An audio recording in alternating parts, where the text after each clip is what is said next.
magnanakaw. Ayan si Liza Tanas mga kababayan, no? At saka si Bongbong Marcos Jr., yung mga magnanakaw. Ibalik niyo yung mga pera namin. Sama nyo na yung mga sama mo na yung pinsan mo, makulong. Saka sa Saldi ko, at saka lahat ng magnanakaw.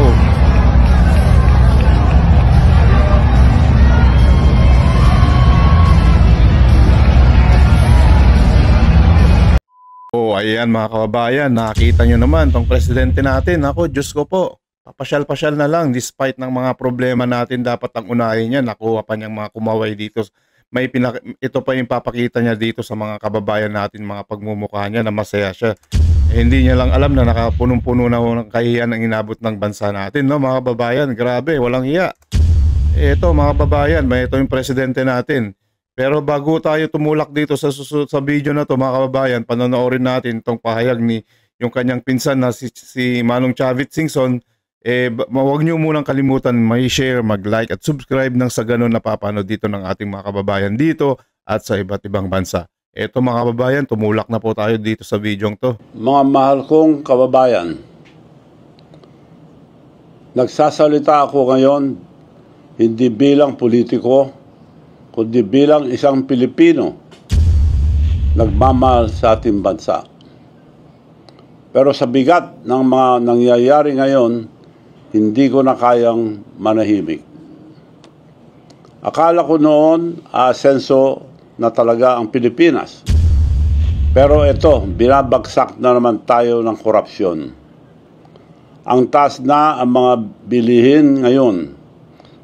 Tuloy-tuloy pa ang pagbaha.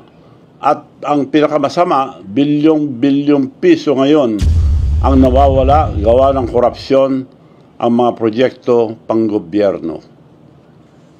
Itong flood control scandal ay ang pinakamalaking katiwalian na nasaksiyan ko sa buong buhay ko. Nako po. 8 presidente na ang aking nasaksiyan na namuno sa bansang ito. At ngayon lang ako nakakita ng pinakamalaking sabwatan at sistematikong pagnanakaw ng kaban ng bayan.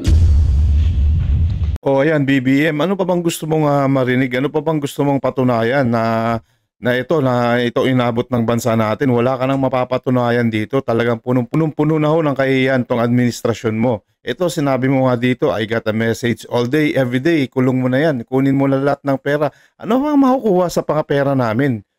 Kung saan-saan nyo na pinadala.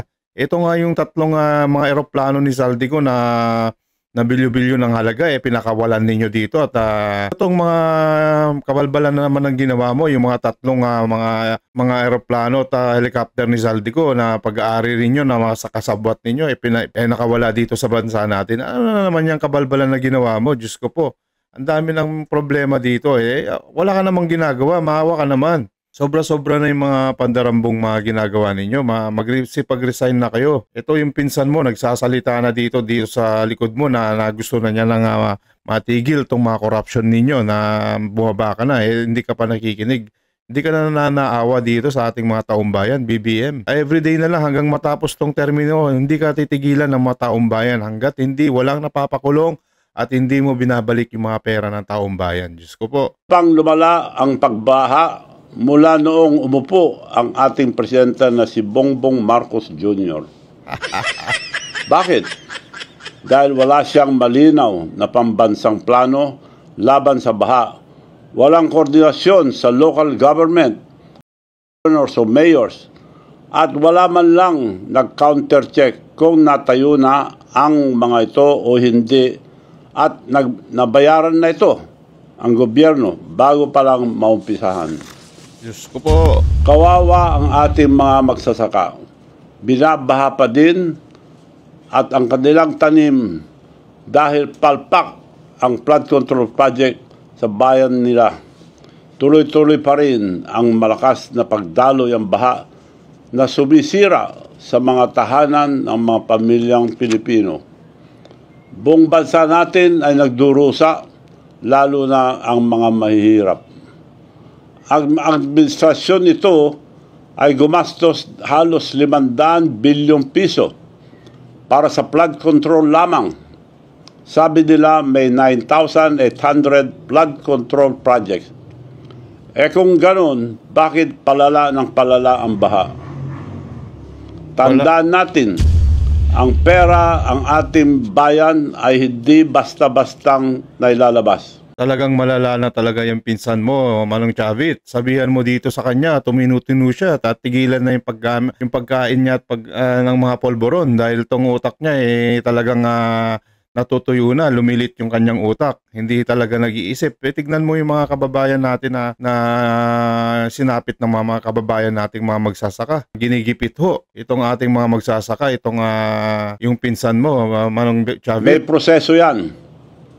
At sa dulo ng proseso, isang tao lang ang may hawak ng desisyon, ang Presidente ng Republika ng Pilipinas.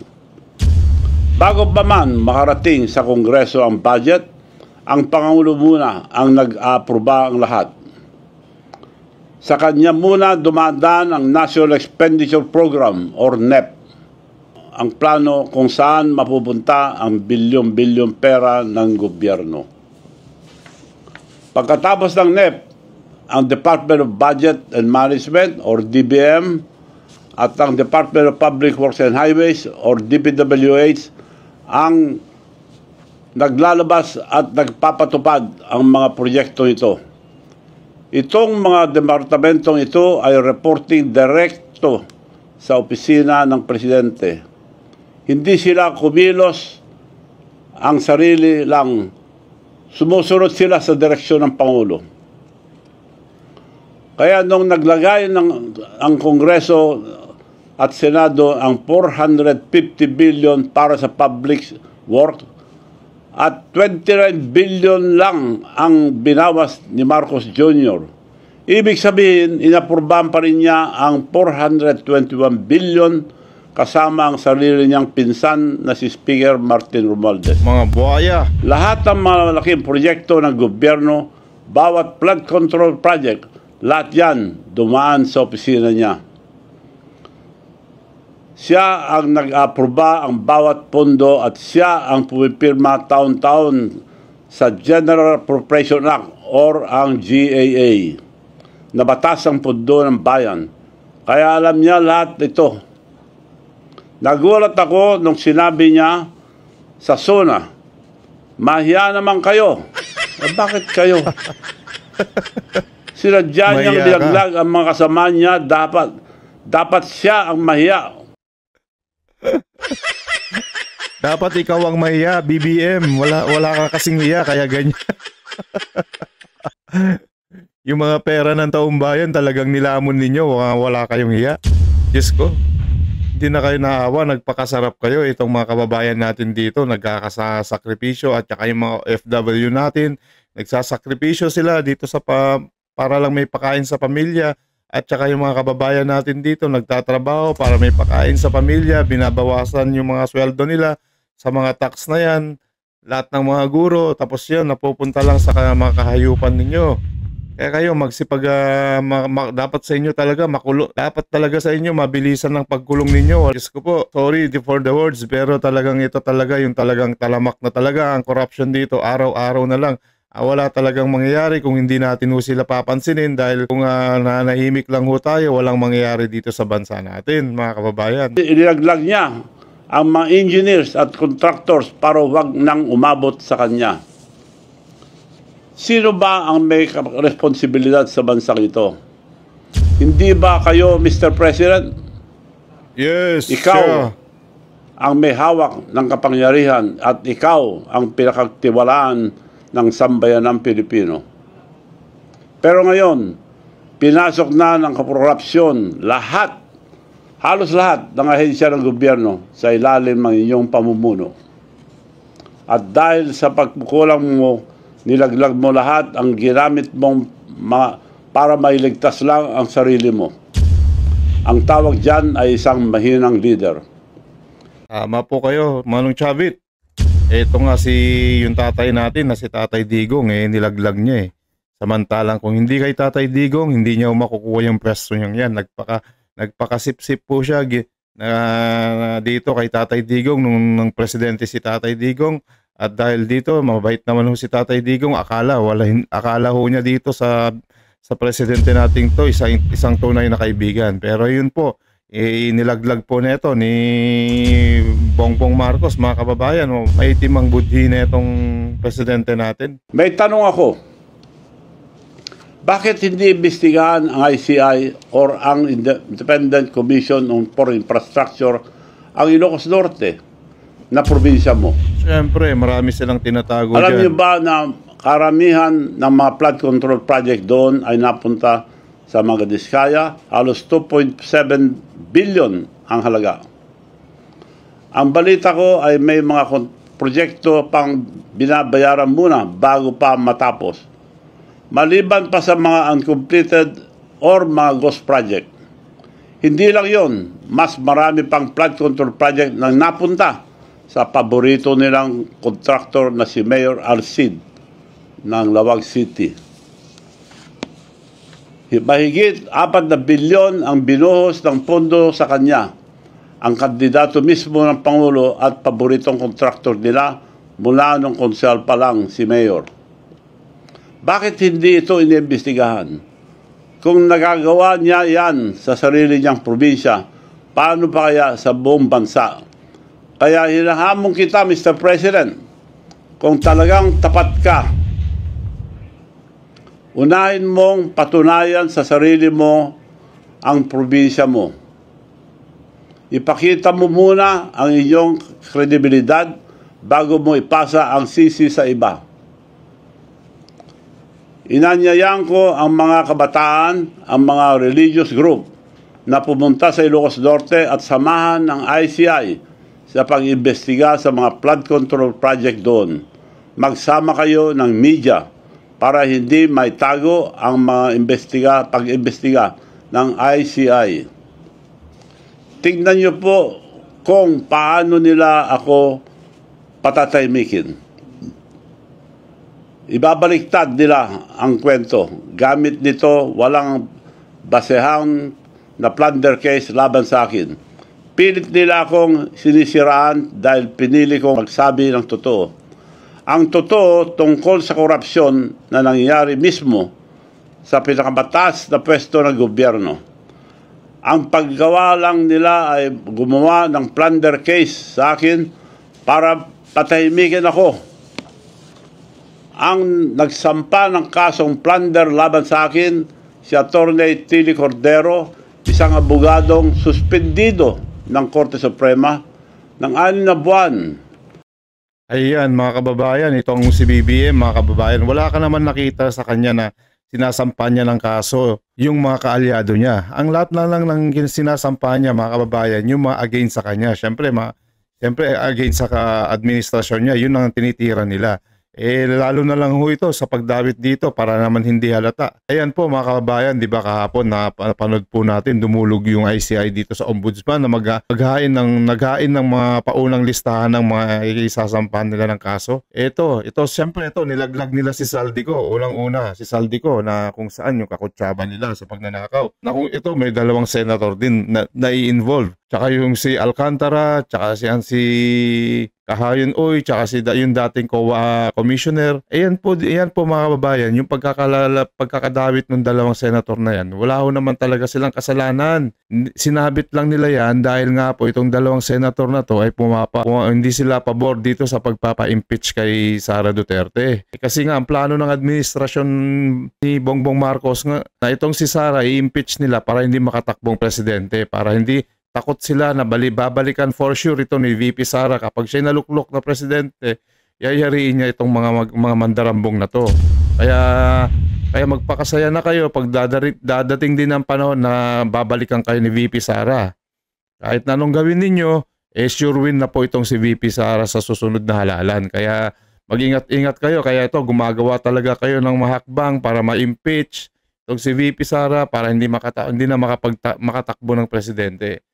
Pero ito, yung mga buhayang kasangkot dito sa mga DPWH, malalaking buhaya, ba't di niya kinasuhan? Pinsan niya, ba't di niya kinasuhan?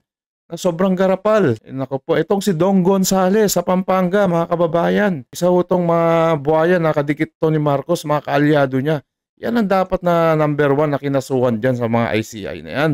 Sa ombudsman, kasama talaga si Saldico dahil talagang nakinabang ho yan. Yan talaga yung mga isa sa malalaking isda na hindi yung mga sap-sap lang yung mga inyong kinakasuhan. Dahil sa paglabag sa Code of Professional Responsibility ang mga abogado.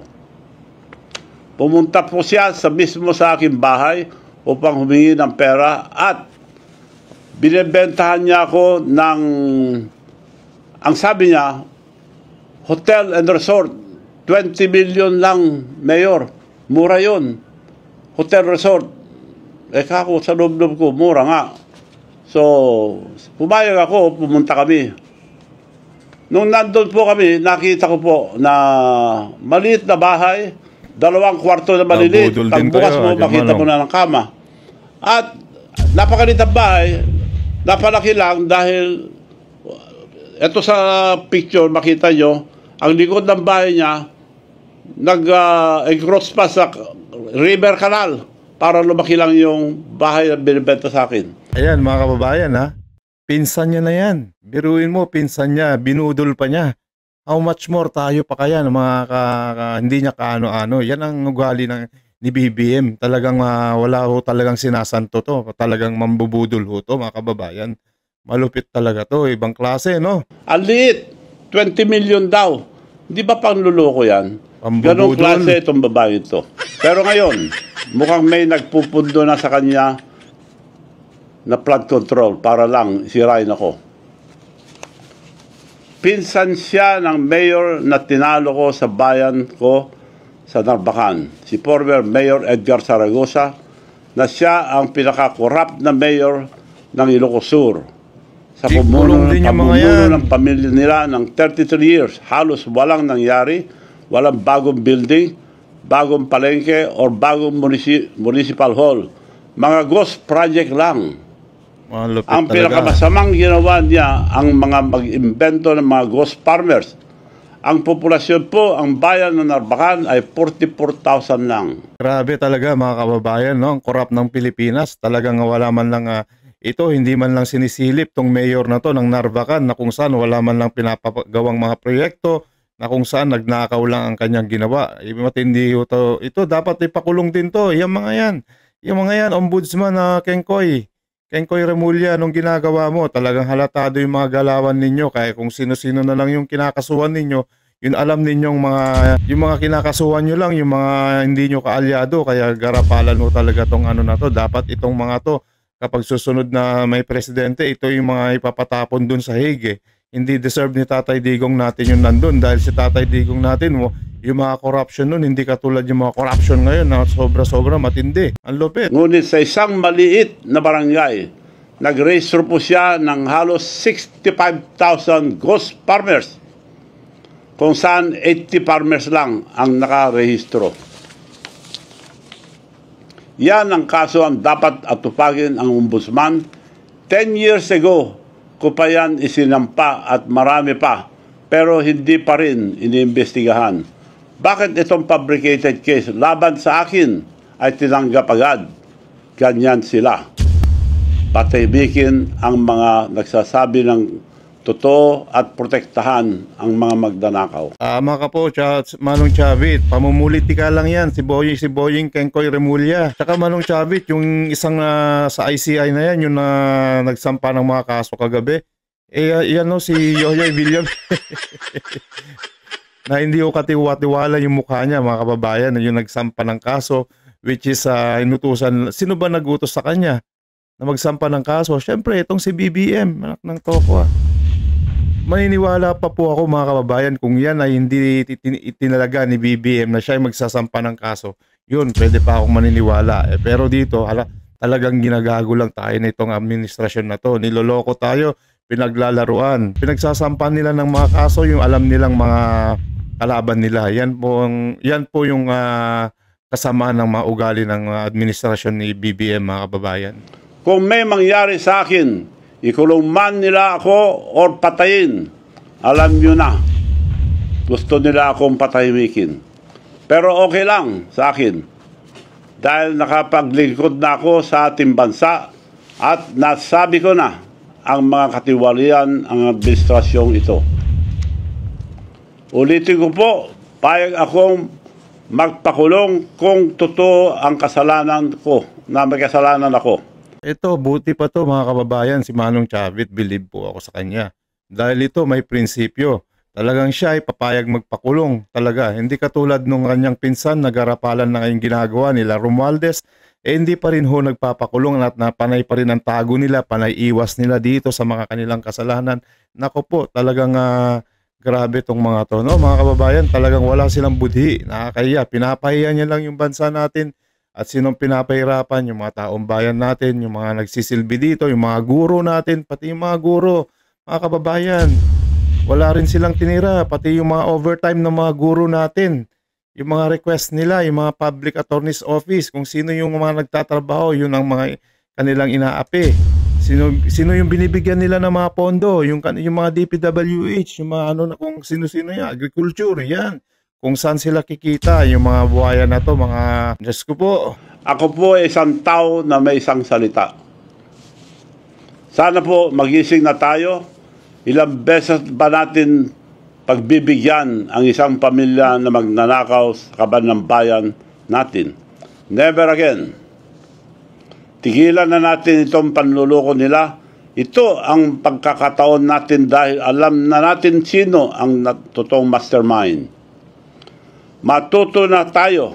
Piliin natin ang katotohanan kahit mahirap. Pilitin natin Tama, mga kababayan. yung tama. Huwag tayong matakot. Dahil laban natin ito sa mga korap na opisyal ng ating bansa. Tama. Mga kababayan, hindi tayo bobo. Hindi tayo pipi. Panahon na para sabihin, tama na, sobra na. At ikulong na. Kaya ngayon, hinihiling ko sa inyong lahat, sama-sama tayo laban na ito para sa ating bansa. Huwag natin hayaan ang ICI na binuo ang Pangulo mismo ang magdikta ng limitasyon na investigasyon nito. Dapat payagan natin ibang grupo na malayang makapagtanong tulad ang mga nangyayari sa Ilocos Norte. Huwag natin hayaang protektahan nila ang kanilang mga kaibigan, kamag-anak at higit sa lahat, ang Pangulo mismo. Ayan po mga kababayan, yung payag ni Manong Chavit Singson, napakaganda. Tsaka itong taong to, so may prinsipyo siya, hindi ko katulad dito yung nakaupong administrasyon na to, wala hong mga budhi, maitim pong mga budhi ng mga yan. Kaya tayo mga bayan, huwag ho tayong matakot. Kung ipaglalaban natin yung karapatan natin, kailangan nila tayong ikulong. Dahil pinaglalaban natin yung karapatan natin, ikulong nila tayo. As long as ginawa natin yung karapatan natin at pinaglaban, at least pinaglaban natin yung karapatan natin. Hindi lang ho tayo tatahimik na tayo na ngayon naapi, tapos tayo pa yung pinagnakawan, tayo pa yung mga nananahimik. Mga kababayan, huwag ho tayong maging magpapatalo dito sa BBM administration na to. Pinagluluko lang ho nila tayo mga kababayan. Na lang nang ginawa nilang pagnanakaw, ginawa na nila. Tinatarantado na rin ho yung karapatan natin. Kaya ho tayo mga kababayan, vote wisely po tayo sa susunod. Huwag ho tayong maghalal na ganitong katulad ng mga ganitong taong mga magnanakaw na walang ginawa kundi nakawin yung mga pondo ng taong bayan. Maraming salamat po. Hanggang dito na lang ho muna tayo mga kababayan. Huwag ho natin kalimutan i-share, like at subscribe nang sa ganon napapanood ito ng ating mga kababayan dito at sa iba't ibang bansa. Maraming salamat po. News That Matters. God bless.